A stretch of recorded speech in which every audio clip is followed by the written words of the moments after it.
Stuff to know before you go flipping that home. Ryan Herring, president of Paragon Home Inspections, president of a lot of things. Yeah, apparently I am. Stuff to know before you go flipping a home. And in this category, we're talking about structural issues.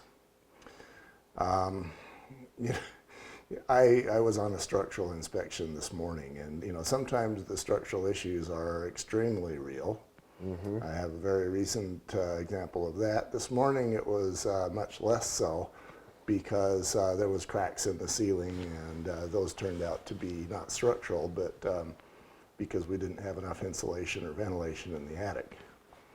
So tell me, what are your experiences in the structural category? Well, in the structural category, I found that water, again, is the number one key to problems in that field. Mm-hmm. And water, water in what way? Well, water that's by any foundation, pooling by the foundation. And especially when you get the two mixtures of the water by the foundation of a structure and the bad compaction of a contractor. That really heads them south. Because contractors always compact the soil all around the foundation, always. They do, always. I've seen it done once. Really? Yeah. Yeah, and that was by a guy who was going to be the homeowner. He wanted to make sure it was done right. So he did 6-inch lifts, and he was out there all day while I was working doing some surveying at the time. But that's the only one I've seen. Mostly they get out there and they kind of pretend that they did it. Right. And for roadways, it's got to be like a 9. Mm-hmm. And you'd think they'd make the homes the same way.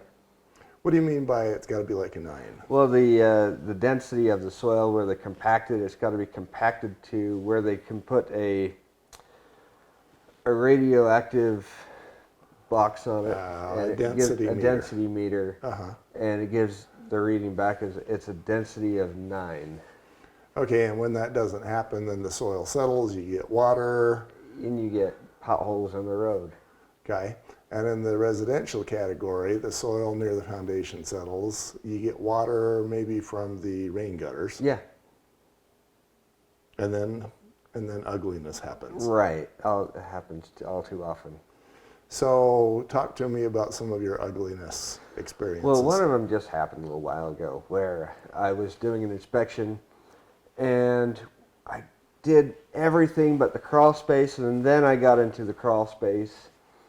And I looked at the foundation, and I was going around every wall, and I noticed that there was a huge 1/2 inch to 3/4 inch gap in the foundation where we couldn't see on the exterior. And it slid from each other. You could tell it had done this sort of a thing. Yeah, exactly. And so one lip of the foundation was higher than the other, and so it slid down, and it separated. And I took pictures of it, went up top, and I said to my clients, I said, we have to talk. I said, well, we have a structural problem, and I showed them the pictures, and I said, we can have a structural engineer out here, but I'm pretty sure by the looks of things, anybody that has a brain can figure out what happened. Yeah. Yeah, and probably what happened was the same thing you just described, is that we had water near the corner of the house. As a result of that, you got mud around and underneath your footing. Now the footing settles because it's got a load on it. Right. And if you're going around the side of a house, once there's a side that has a drip line, and that's going to be what carries most of the load, unless you got a hip roof. But we'll say that we have a regular standard gable roof, and so all that load, the snow load, et cetera, is going to be carried by this wall and not this one. So then you get water in the corner, and then this one settles. Yeah. And then unpleasantness happens. Exactly what happened. So, and I hasten to say, I have run into a lot of people who've gotten bids from structural pier companies, In many cases, I mean, let's say, for example, that you've got that house and now this wall is cracked in half and this wall is cracked in three. They want to come out and stabilize the structure. You can, I mean, if you're building a home, if you're stabilizing a jigsaw puzzle, you've got to stabilize every one of those pieces. Right. That's hard to do. Yeah, you got to attach them all from bottom to top.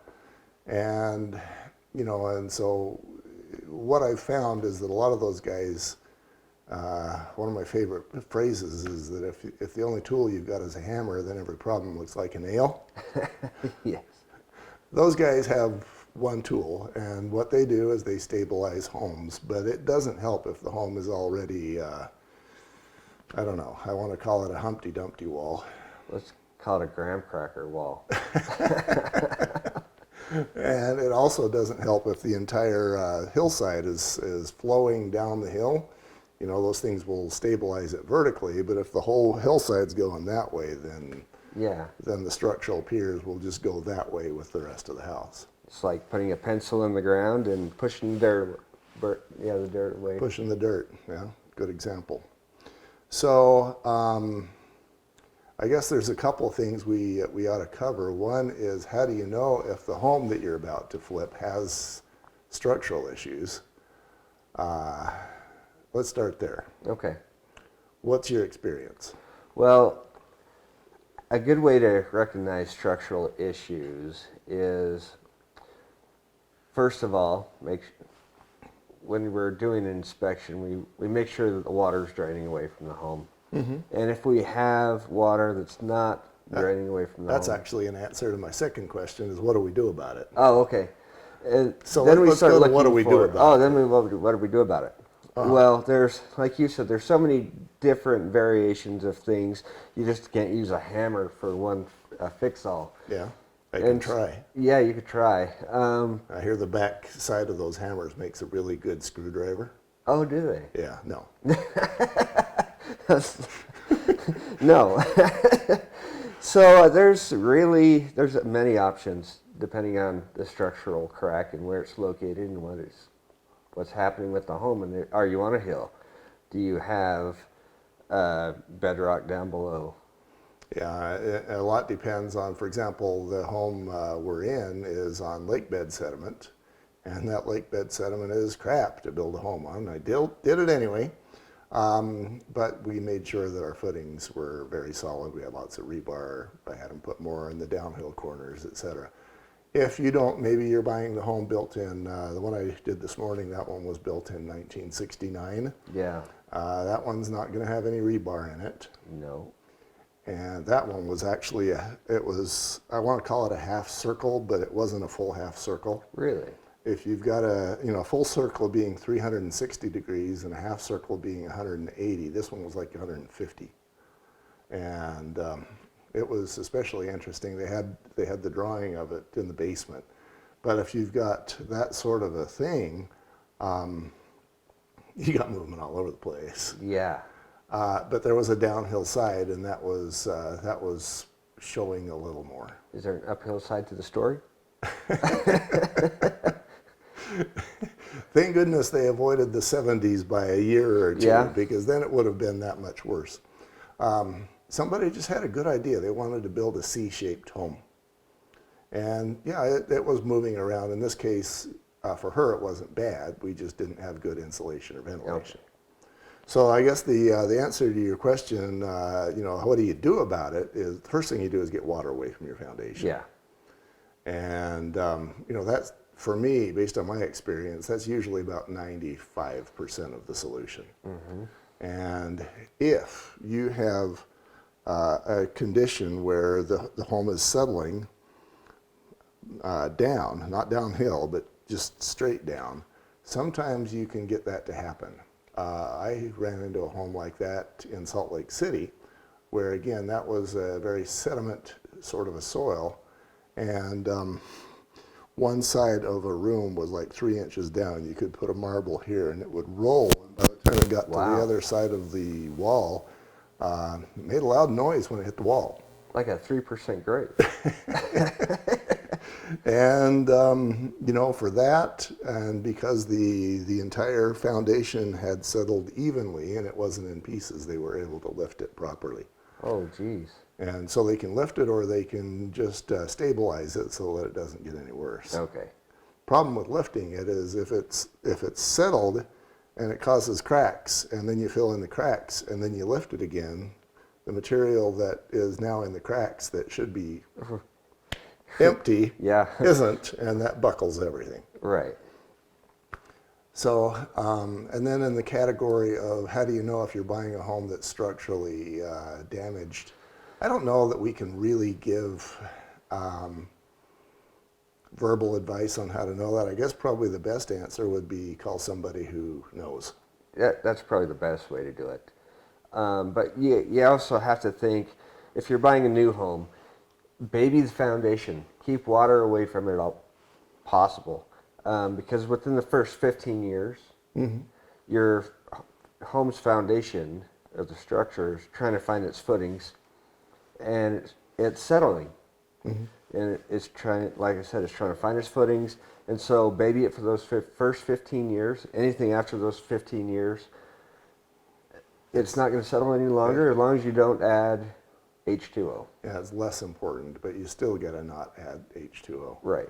One of my favorite inspections happened a number of years ago, and the contractor built in an area this was in Alpine, where homes aren't cheap. And there was a stream bed that went through that area, and he filled it in so he could build homes. And he probably didn't compact, but it was worse than that. That stream bed was active.